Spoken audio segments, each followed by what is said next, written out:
قبیلہ بنی اسد کی خواتین یہ واقعہ کربلا کے بعد 13 محرم کو سب سے پہلے پانی بھرنے آئی تھی، تو ان لوگوں نے یہاں پر واقعہ کہ شہداء کو دیکھا تو اپنے گھر میں مردوں کو جا کر بتایا تھا کہ وہاں پہ خانوادہ رسالت کو شہید کر دیا گیا۔ یہ خواتین بنی اسد کی مولا امام حسین علیہ السلام کے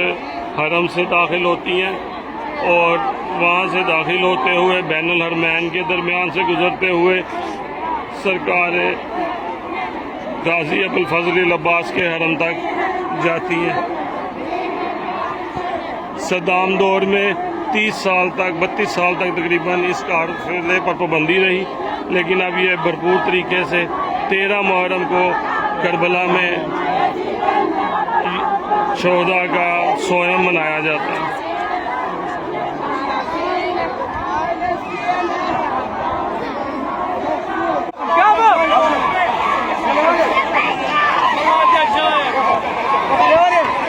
یہ منظر کشی کرتے ہوئے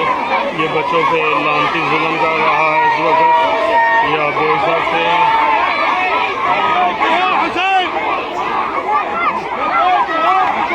بچوں پہ ظلم کرتے ہوئے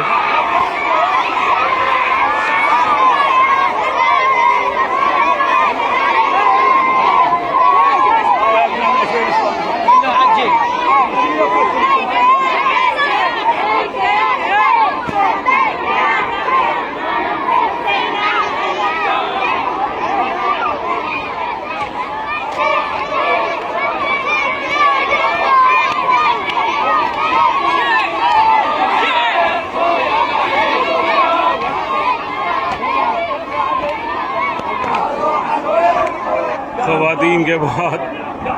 قبیلہ بنی اسد کے لڑکے یا بچے یہاں پر پہنچے تھے، تو اسی روایت کے مطابق یہاں پر اب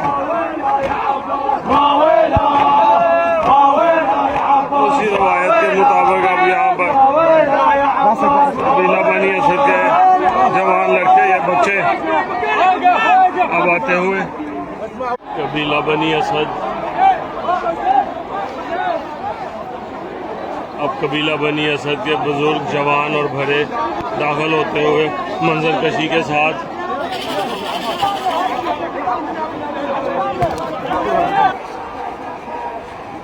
کیونکہ ترتیب بھی یوم عاشوراء کے بعد یہی تھی، سب سے پہلے خواتین آئی تھیں، پھر ان کے بچے یا جوان آئے تھے، اور پھر یہ بزرگ اور بڑے کربلا میں لاشوں کو اٹھانے اور دفنانے آئے تھے۔ سید سجاد نے رہنمائی کی تھی، بائز نے امامت وہ یہاں پر تشریف لائی۔ کربلا میں اس دن کو ہم پاکستان میں تو سوئم بولتے ہیں یا کل کہتے ہیں، لیکن کربلا میں یہاں پہ اس دن کو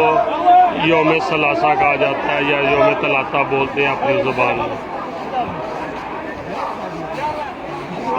جسے تیسرا دن کہا جاتا ہے۔